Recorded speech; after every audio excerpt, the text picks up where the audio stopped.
Have you ever wondered why cancer is still one of the biggest medical mysteries of our time? Why, even after billions of dollars in research, cutting-edge technology, and aggressive treatments like chemotherapy and radiation, it keeps coming back?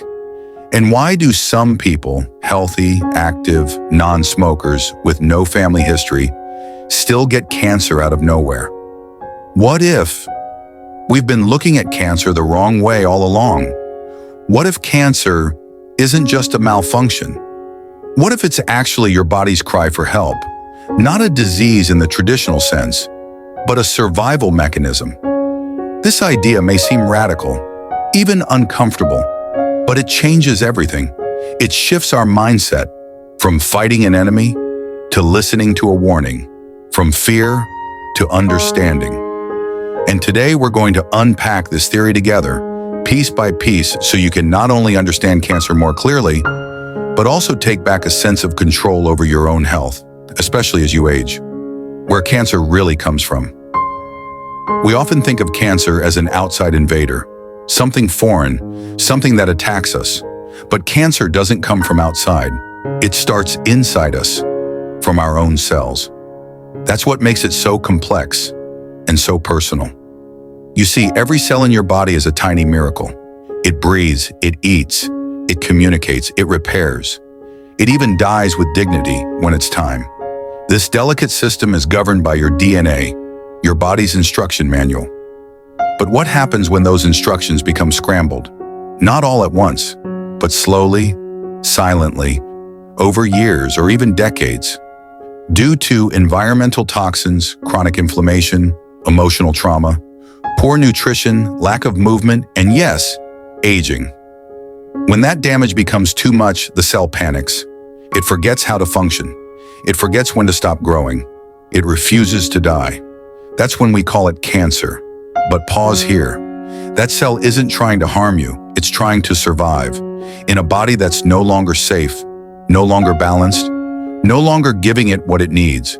It switches into emergency mode. A desperate last chance attempt to keep you alive, by any means necessary. The survival strategy, fermentation over function. To understand how cancer survives, we need to look at your cell's power source, energy. Normally, your cells rely on healthy mitochondria to produce energy through a process called oxidative phosphorylation. This is efficient, clean, and oxygen dependent. But when the mitochondria are damaged, due to toxins, inflammation, or age, the cell switches to an ancient backup system. Fermentation. This system doesn't require oxygen, but it runs on sugar. And here's the kicker. It's wildly inefficient. To keep going, the cell becomes addicted to glucose. This is why cancer cells light up in PET scans. They're consuming sugar at an accelerated rate. They're not thriving, they're surviving. And the scientist who popularized this theory, Dr. Thomas Seyfried, believes this isn't random. It's a deliberate adaptive mechanism, like burning furniture in a freezing house. Not because it's wise, but because it's necessary when survival is the only goal. The mitochondria, your cellular guardians. Let's talk more about mitochondria, the unsung heroes of your health. They don't just power your body, they regulate life and death. They tell your cells when to grow, when to rest, and when to self-destruct if they're damaged beyond repair. But as you age, these mitochondria become vulnerable. They're damaged by air pollution, sedentary lifestyle, ultra-processed food, heavy metals and plastic residues, chronic stress and anxiety, even poor sleep quality. Once these mitochondria start to fail, the cell loses its sense of direction. It stops receiving the stop growing signals. It starts replicating uncontrollably, and the stage for cancer is set. Why sugar fuels the fire? One of the most revealing truths about cancer is this. Cancer cells are sugar junkies. Why? Because fermentation, their only energy option, requires glucose. So every time you spike your blood sugar with soda white bread, cookies, candy, processed snacks, you're feeding the exact system cancer relies on. Meanwhile, healthy cells don't depend on sugar. They thrive on fatty acids, amino acids, oxygen, clean fuel from vegetables, nuts, seeds, and healthy oils. This means your daily food choices matter more than you realize.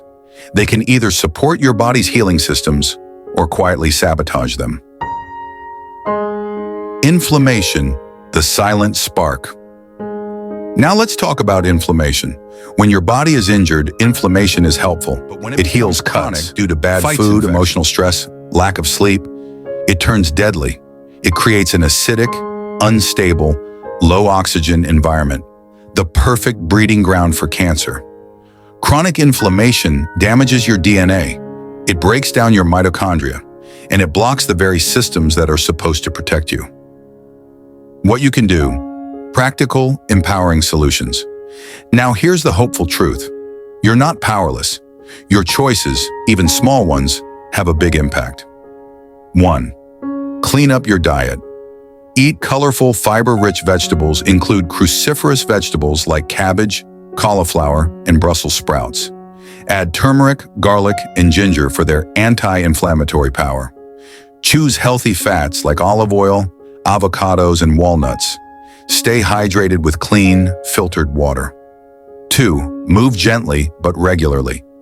You don't need a gym, a daily walk. Stretching, house chores, dancing. Movement improves circulation, lowers inflammation, and boosts mitochondrial health. 3. Prioritize quality sleep. Aim for 7 to 8 hours in a cool, dark room. Avoid screens before bed. Use calming rituals like reading, prayer, or light music, because healing happens when you rest. 4. Manage stress. Chronic stress is fuel for disease. Try breathwork, journaling, gratitude practice, laughter. Even 5 minutes of silence can reset your nervous system. 5. Soak up sunlight. Sunlight triggers vitamin D production, a powerful hormone that supports immune function and mitochondrial repair. Just 15 to 20 minutes a day can help. Emotional healing matters. Don't overlook your inner world. Grief, fear, isolation, all of these increase your body's stress burden. Make space for joy. Make space for forgiveness. Talk to someone, laugh more, forgive more, love more, because emotional health is cellular health. Rethinking the war on cancer. So what if we stopped waging war on cancer and started listening to what it's trying to tell us? That your body's under siege, that something in your internal environment needs urgent attention, that healing is not just possible, it's natural. You just need to clear the path. Your body wants to heal. You are not broken. You are not too old. You are not helpless. If you've made it this far, you've already taken the most powerful step: awareness. Now the next step is action. One food choice at a time, one walk at a time, one breath at a time. Your body doesn't want to just survive, it wants to heal, to thrive, and it can, with compassion, with consistency, with care. Closing message. Thank you for spending this time with me. If this message opened your eyes or gave you hope, please share it. Someone out there needs to hear it. Together, we can rewrite the story of aging and illness. Not as a decline, but as a deeper understanding. You are more powerful than you think. You are more loved than you know. And your healing begins today.